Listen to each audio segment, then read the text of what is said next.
Hello and welcome to my channel.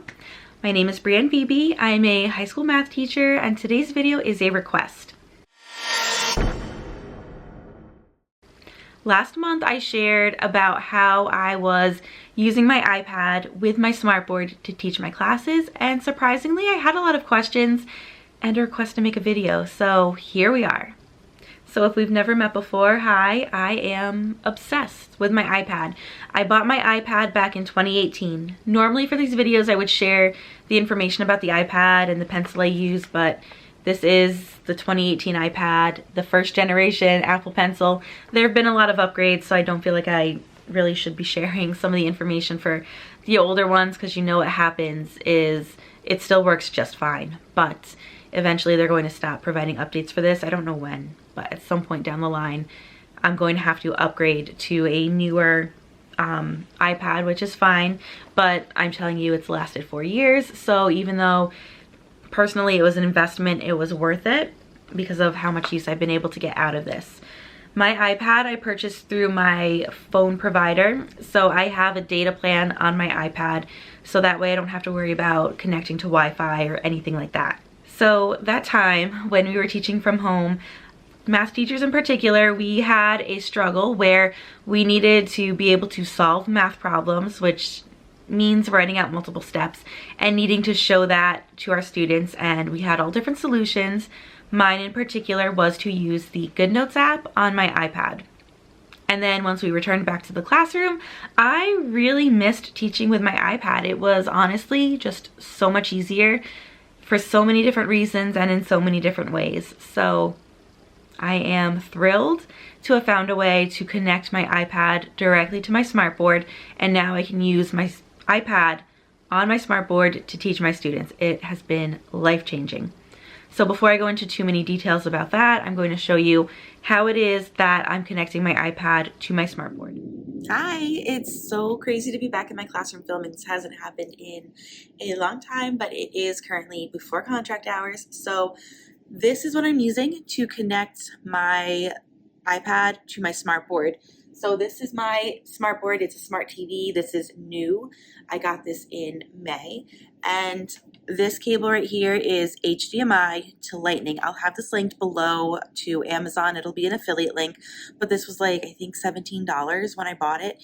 And this is all I need to connect my iPad to the smartboard. So I connect this on the side here, and where I plugged it into, it's HDMI 2, which is right here. So when I'm ready to share my iPad screen, I open up my iPad. Preferably I like to have it open to GoodNotes when I get started, so that way there's not anything weird coming up on the board. Not that I'd have anything weird on my iPad, just, you know, if I don't want like my email or something up on the board, I'm not going to have that open. It will be open to GoodNotes. So I will plug this into the iPad right here, and it actually tells me when I do plug it in that it's connected to HDMI 2, and it will ask me to switch. Otherwise I would just click where it said HDMI 2, and now what I have on my iPad screen is what is coming up on here. Now this is the GoodNotes app. This is in presentation mode, so you'll see there is a ribbon at the top with all of my different options and features, and that's not popping up on here at all. It's just showing what the page is. If I zoom in on here, it zooms in on the board. It is pretty quick and responsive, so I love that. And then anything that I do on here, like using the laser pointer, it comes up on the screen on the board. So I'm obsessed with this. Now, just for contrast, this is what I was doing before. I was using Smart Notebook, which is the software that comes with the smartboard, and I love it, but it's just not been working out for me. So this is my desktop that's on here. It's connected, it's touch enabled, so I can click things on here, and the board is responsive, so that's great when I'm using something online or like showing assignments from Google Classroom or something. I can have that all come up here really easily. But the problem that I'm facing is that whenever I'm trying to write on the board, it's a problem. My smartboard is not completely connected to my computer. So if I come over here and I try to get anything going with the Smart Notebook software, it's actually not connected in a way for me to actually use it. You're not going to be able to see it on there, but there's actually like a little red X here where the smart notebook software is. So what should be happening is there should be like a bubble popping up over here that has my pen settings and the features and the touch settings and features, and it's not popping up at all. So the only way I'm able to write on my smartboard is by taking the pen, clicking on the 3 dots right here, going to pen, clicking on the pen that I want, and then I'm able to write on the smartboard. And it does write really nice, like I love it. But if I want to change colors, I have to go through this whole thing again.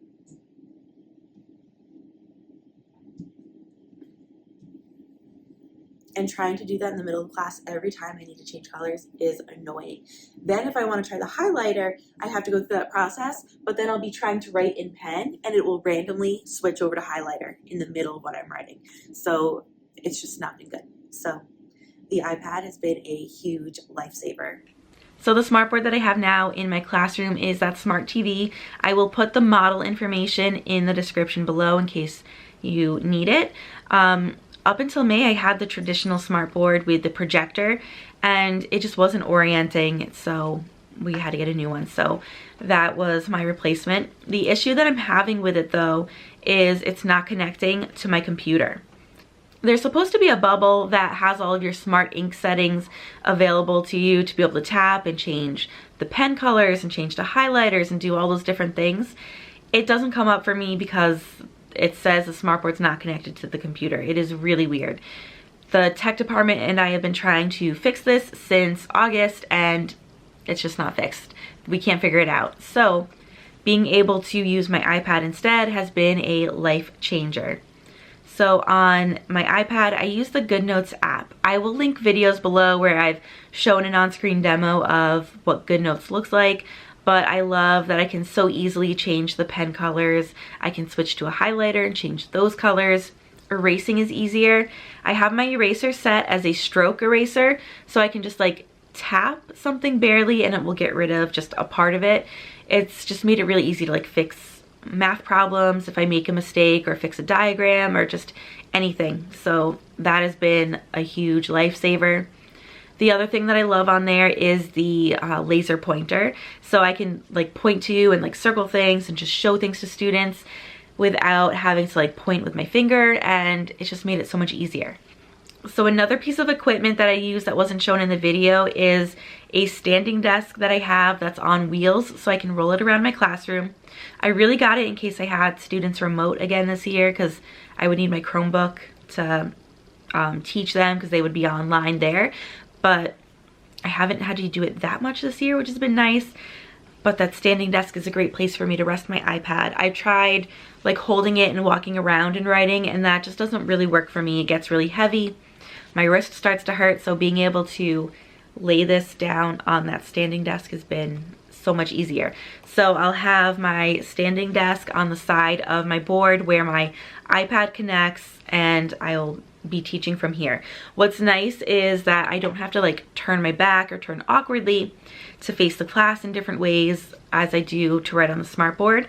I can write like this and actually look directly at my class, kind of like if you remember overhead projectors back in the day when I think I only ever used one once, honestly, during student teaching. But the nice thing about that was being able to look at my class as I was teaching on there, and I'm able to do the same thing with my iPad. Now, before I go into all the different ways that this has just changed my life as a teacher, I want to share some of the other methods that you could use to connect your iPad to your smartboard. One is called Smart Mirror, I believe. I have the app right here. It's purple. That's what the icon looks like. Now, if you'll notice, it's not actually loaded onto my iPad. Or actually it is. It used to not be. I have not used it. I think I accidentally tapped it earlier and so it re-downloaded the app. But there's an app called Smart Mirror that's on the smart TV as well. If I tap on that, it'll put up a code, and with that code I put it into this app and it will project what's on my screen onto the smartboard. Now, I had that work one day and then it just never worked again after that. It's really finicky. I think it has to do with the internet connection.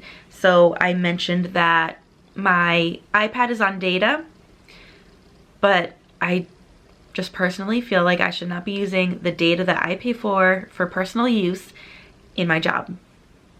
And I will tell you there's an exception to that, but I'm just not into that. I don't want to also put my iPad onto the school's Wi-Fi. So the Smart Mirror app, it was great that one time it worked, but I was like, I don't want to use my data for this.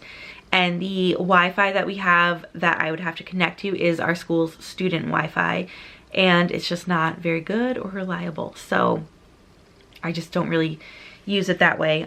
However, I did a couple times in a pinch go onto Google Meet on my iPad using the data, and I connected it on my computer. So I went onto Google Meet on there and used my iPad screen as what I was sharing there. And it works okay, but you know, there's all these other things. It's hard to get like a true full screen in Google Meet because you're in an internet browser, and there's all the other controls and stuff in Google Meet. So even when I go like full screen, it doesn't show full screen. So that was a pain, but it's what I had to do. And another solution that people have shared was using an Apple TV. So if you have an iPad and an Apple TV, you can project your iPad to your Apple TV. Do not ask me how. I don't have an Apple TV. I'm not going to buy one.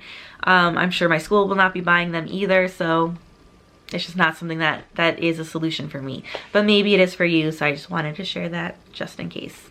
Another thing that GoodNotes does that I am absolutely obsessed with is when I try to draw a shape, emphasis on the word try, it doesn't come out good. But if I hold the pencil in place, it will snap and make the shape for me so that it does look nice. So I love that. It's easier to make diagrams that way. I can make a diagram on the fly and not have to redraw it over and over and over, because I've had to do that on the smartboard several times. So another thing that's super amazing about the GoodNotes app is once I finish the notes, I can export them, and I can export it as a PDF, and I can either upload it directly to my Google Drive, or I could put it directly into Google Classroom.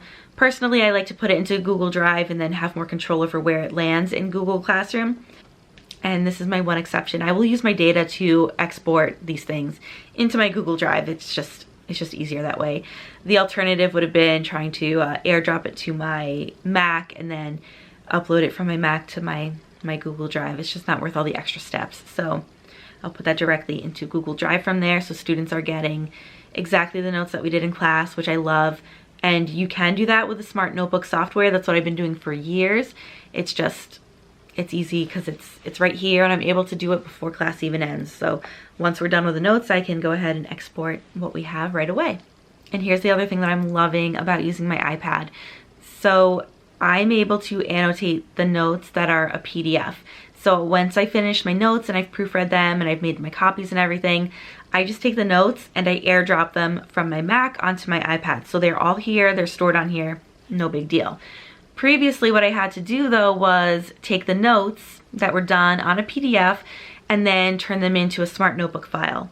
There's a couple different ways that you could do that. If you're on a PC in particular, you can print and have it sent to Smart Notebook if that software is on your computer.